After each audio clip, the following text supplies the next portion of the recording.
முல்லதேவியன் அவர்கள் கொடுத்த வாக்குறுதியில் இருந்து கோரினால் எத்தனை நாட்களுக்குள் பதவி விலகுவீர்கள்? நிச்சயமாக நான் பதவியில் இருக்க வேண்டும் என்ற ஆசை எனக்கு நிச்சயமாக இல்லை.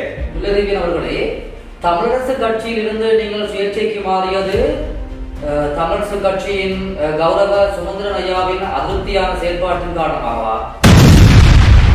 அவர்களுடைய அந்த தூரநோக்கற்ற செயல்களும் புறக்கணிப்புகளும் என்னை தடம் மாற வைத்துவிட்டது. அதாவது கலைத்துறையில் ஆர்வம் கொண்ட முல்லதேவியனுக்கு அரசியல் ஆசை வந்தது மாநகர சபை முதல்வராக இருந்தார்.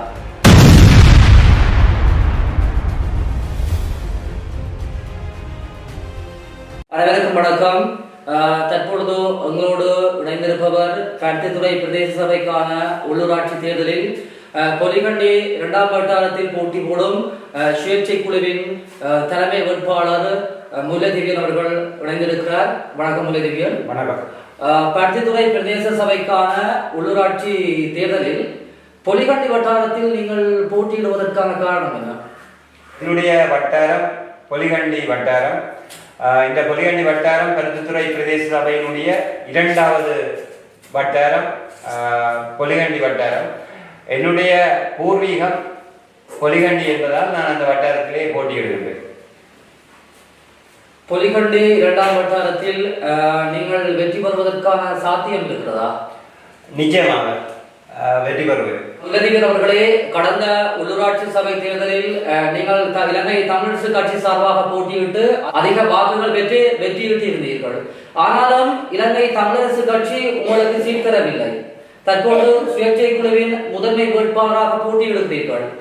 உங்களோடு துணை நின்று போட்டியிடுவர்களுக்கு நீங்கள் சீட் கொடுப்பீர்களா? நிச்சயமாக. கடந்த காலங்களில் சிலர் தவறுகளை விட்டிருக்கலாம். ஆனால் என்னுடைய தூர நோக்கம், எங்களுடைய சுயேட்சை குழுவினுடைய தூர நோக்கம் நிச்சயமாக எங்களோடு போட்டியிடுகின்ற கணிசமான வாக்குகளை பெற்ற எங்களுடைய சக வேட்பாளர்களுக்கு எங்களுக்கு எத்தனை ஆசனங்கள் கிடைக்கின்றதோ அத்தனை ஆசனங்களை நாங்கள் வருடங்களாக பங்கிட்டு நிச்சயமாக அந்த முறையை நாங்கள் நிச்சயமாக அமல்படுத்துவோம். அதில் எவ்விதமான மாற்று கருத்தும் இல்லை. நான் தேர்தலுக்கு முதல் இப்படி பேசுகின்றேன், தேர்தலுக்கு பிறகும் இப்படித்தான் பேசுவேன். அதாவது கலைத்துறையில் ஆர்வம் கொண்ட முல்லதேவியனுக்கு அரசியல் ஆசை வந்தது மாநகர சபை முதல்வராக இருக்கா? அப்படி இல்லை, நிச்சயமாக இல்லை. எங்களுடைய மண் ஒரு பல ஆண்டுகால யுத்தத்தால் பாதிக்கப்பட்ட இந்த மண்ணிலே பல குழந்தைகள், பல சிறுவர்கள், முதியோர்கள் ஏழ்மையாலும் உரிமைகள் மறுக்கப்பட்டும் வாழ்ந்து கொண்டிருக்கிறார்கள்.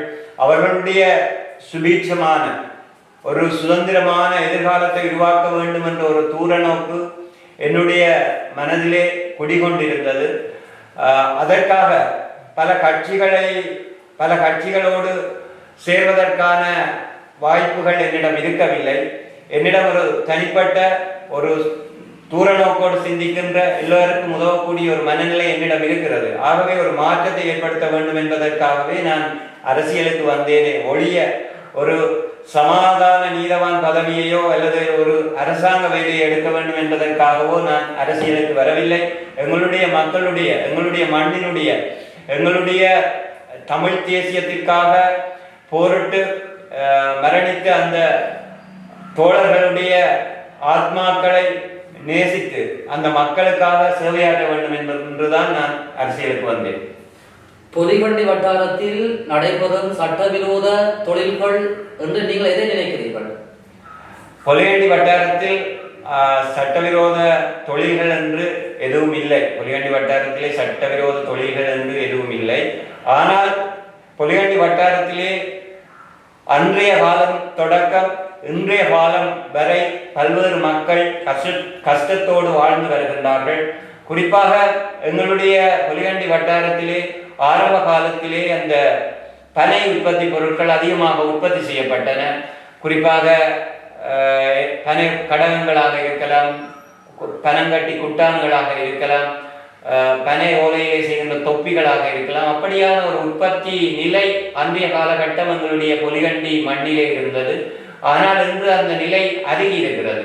ஆகவே மீண்டும் அந்த பன்னவயல உற்பத்திகளை நாங்கள் மெருகூட்ட வேண்டும். குறிப்பாக எங்களுடைய கடற்தொழில் பிரதேசங்களிலே எங்களுடைய மீனவர்களுக்கு நிகழ்கின்ற சின்ன சின்ன பிரச்சனைகளை எல்லாம் நிவர்த்தி செய்ய வேண்டிய ஒரு தேவைப்பாடு எங்களுக்கு இருக்கிறது. குறிப்பாக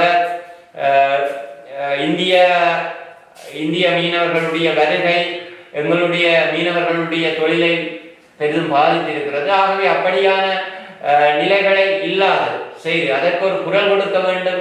அதற்கு எங்களுடைய மண்ணில் ஒரு சரியான ஒரு பிரதிநிதித்துவம் இருக்க வேண்டும் என்ற ஒரு குறிக்கோள் என்னிடம் இருக்கிறது. அதே போல எங்களுடைய பொலிகண்டியிலே சில தோட்டச் செய்தியாளர்கள், புகையிலை நாட்டு உற்பத்தியாளர்கள் இருக்கிறார்கள். அதே போல காய்கறிகளை உற்பத்தி செய்கின்றவர்கள் இருக்கிறார்கள். அவர்களுடைய தொழில் முன்னேற்றத்திற்கு எங்களாலான பிரதேச சபையின் ஊடாக எதுவிதமான நடவடிக்கைகளை எடுக்கலுமோ அவர்களுக்காக குரல் கொடுக்கலுமோ நிச்சயமாக அந்த குரலை என்னால் கொடுக்க முடியும். முல்லைத்தீவின் அவர்களே, தமிழரசு கட்சியில் இருந்து நீங்கள் சுயேட்சைக்கு மாறியது தமிழரசு கட்சியின் கௌரவ சுமந்திரன் ஐயாவின் அதிருப்தியான செயல்பாட்டின் காரணமாகவா? நான் ஆரம்ப காலகட்டத்திலே தந்தை செல்வநாயகத்தினுடைய பாதையையும் தேசிய தலைவருடைய நல்ல சிந்தனைகளையும் என் மனதிலே கொண்டுதான் நான் அரசியலிலே கால் பதித்தேன்.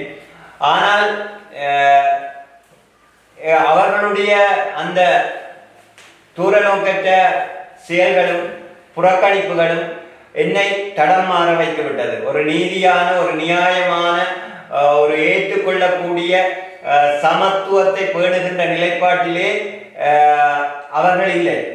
அதன் காரணமாக நான் என்னுடைய மக்களுடைய தேவைகளையும் மக்களுடைய அந்த சுதந்திரத்திற்கான, அந்த சுயநிர்ணய உரிமைக்கான, அந்த சுவாசத்திற்கான ஒரு குரலாக ஒலிக்க வேண்டும் என்பதற்காக நான் சுயேட்சையாக இந்த முறை தேர்தலிலே போட்டியிடுகிறேன்.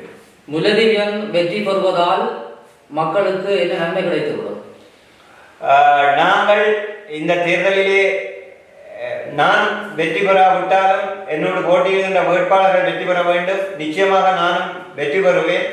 நாங்கள் வெற்றி பெறுவதன் ஊடாக எங்களுடைய பருத்தித்துறை பிரதேச சபையை நாங்கள் நிச்சயமாக நீங்கள் எங்களுக்கு வாக்களித்து பருத்தித்துறை பிரதேச சபையிலே அதிகளவு ஆசனங்களை நீங்கள் தருவீர்களானால் நிச்சயமாக ஒரு மறுமலர்ச்சிக்கான ஒரு வசந்த காலத்தை எங்களால் நிச்சயமாக உருவாக்க முடியும். உள்ளூராட்சி சபை தேர்தலில் முல்லைத்தீவின் தலைமையிலான சுயேட்சை குழுவினர் வெற்றி பெற்றுவிட்டு பின்பு கட்சிகளோடு இணைவதற்கு வாய்ப்பு இருக்கிறதா? நீங்கள் எங்களுக்கு கிடைக்கின்ற வாக்குகளின் ஊடாக நாங்கள் ஒரு வினைத்திறனான செயற்பாடுகளை இந்த பருத்துறை பிரதேச சபை மக்களுக்காக நிச்சயமாக ஆற்றுவோம். ஆனால் எங்களுடைய தமிழ் தேசியம் என்ற அந்த பாதையில் இருந்து நாங்கள் ஒருபோதும் பின்வாங்க மாட்டோம். ஆனால் எங்களுடைய மக்களுக்காக, எங்களுடைய மண்ணுக்காக, எங்களுடைய மக்களுடைய அடிப்படை வாழ்வியலுக்காக நாங்கள் எதிர்காலத்திலே கட்சிகளோடு இணைகின்ற செயற்பாட்டை நாங்கள் பின்புதான் தீர்மானிக்க வேண்டும்.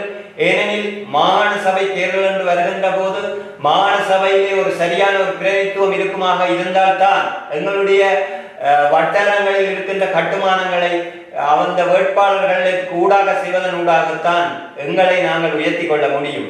எங்களை உயர்த்துவது என்பது எங்களுடைய வேட்பாளர்களுடைய தனி திறனை உயர்த்துவதல்ல, இந்த மக்களுடைய தேவைகளை அவர்களுடைய விருப்பங்களை நிறைவு செய்ய வேண்டிய தேவைப்பாடு இருக்கின்றது.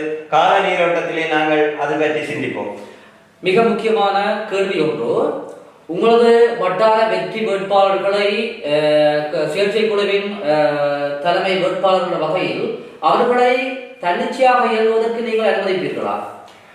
எங்களுடைய சுயேட்சை குழு ஒரு நேர்மையான, எல்லோரும் கலந்து முடிவெடுத்துத்தான் நான் குழுவினுடைய தலைவராக இருந்தாலும் எங்களுடைய சுயேட்சை குழுவின் முகவர் திரு ரட்னசிங்கம் முரளிதரன் அவர்கள் எனக்கு பக்கபலமாக இருக்கின்றார். அவரோடு கலந்து ஆலோசித்து, அதே போல எங்களுடைய சுயேட்சை குழுவிலே போட்டியிடுகின்ற வேட்பாளர்கள் ஒவ்வொருவரோடும் கலந்து ஆலோசித்து தான் நாங்கள் முடிவுகளை எடுப்போம்.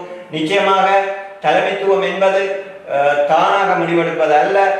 எல்லா வேட்பாளர்களோடும் கலந்து ஆலோசித்து எங்களுடைய பக்கபலமாக இருக்கிற ரட்னசிங்கம் முரளிதரன் அவர்களோடும் கலந்து ஆலோசித்து தான் நாங்கள் முடிவுகளை எடுப்போம். அதாவது பெண்களை வேட்பாளர்களாக நிறுத்துவதற்கு காடுமடெல்லாம் அலைந்து கிடைக்கவில்லை என்று கடந்த தேர்தலில் கௌரவ சுமந்திரன் ஐயா தெரிவித்திருந்தார். நீங்களும் உங்களது சுயேட்சை குழுவில் பெண்களுக்கு சம உரிமை கொடுத்திருக்கிறீர்களா அல்லது காடுமடெல்லாம் தெரிந்து அப்படியான வேட்பாளர்கள் உங்களுக்கு கிடைக்கவில்லையா? நாங்கள் எங்களுடைய சுயேட்சை குழுவிலே பெண்களுக்கு ஒரு சமமான பிரதிநிதித்துவம் வழங்க வேண்டும் என்ற நிலைப்பாட்டிலே நாங்கள் உறுதியாக இருந்தோம், உறுதியாக இருக்கின்றோம். அந்த வகையிலே எங்களுடைய சுயேட்சை குழுவிலும் பெண்கள் பிரதிநிதித்துவம் நிச்சயமாக இருக்கிறது. எங்களுக்கு நீங்கள் அளிக்கின்ற வாக்குகள் கிடைக்குமாக இருந்தால் எங்களுடைய பெண்கள் பிரதிநிதித்துவத்தை நீங்கள் நிச்சயமாக பிரதேச சபையிலே பார்ப்பீர்கள் என்பதில் நாங்கள் உறுதியாக தெரிவித்துக் கொள்கின்றோம். நிகழ்ச்சியை நிறைவுக்கு கொண்டு வருவோம். அதற்கு முன்பு இறுதியாக ஒரு கேள்வி. முல்லதீவன் அவர்கள் கொடுத்த வாக்குறுதியில் இருந்து மீறினால் எத்தனை நாட்களுக்குள் பதவி விலகுவீர்கள்? நான் நிச்சயமாக நான் பதவியில் இருக்க வேண்டும் என்ற ஆசை எனக்கு நிச்சயமாக இல்லை. ஆனால் எங்களுடைய வேட்பாளர்களுக்கு விழுகின்ற வாக்குகளின் அடிப்படையிலே அவர்களுக்கு சரியானதொரு பிரதேச சபையில் அங்கம் வைக்கக்கூடிய பிரதிநிதித்துவத்தை நாங்கள் வழங்குவோம். நிச்சயமாக எங்களுக்கு 2-3 ஆசனங்களோ அல்லது அதிக அளவு ஆசனங்கள் கிடைக்குமாக இருந்தால் நிச்சயமாக அதனை பங்கிட்டு வருடக்கணக்கிலே நாங்கள் கலந்து ஆலோசித்து 2 வருடங்களோ அல்லது 1 வருடமோ எங்களுக்கு கிடைக்கின்ற ஆசனங்களை சரியான முறையில் நேர்மையான முறையிலே எதுவிதமான பாகுபாடுகளும் இல்லாமல் சமத்துவமான முறையிலே நாங்கள் பங்கீடு செய்து மகளிர் பிரதித்துவமாக இருந்தால் மகளிர் பிரதித்துவத்துக்கும் அதிகளவான வாக்குகள் விழுந்த வட்டாரங்களாக இருந்தால் அவர்களுக்கும் சரியான முறையிலே நேர்மையான முறையிலே நாங்கள் அந்த பிரதிநிதித்துவத்தை பகிர்ந்து அளிப்போம் என்பதில் நாங்கள் உறுதியாக இருக்கின்றோம். கட்சிகள் போல அல்லாது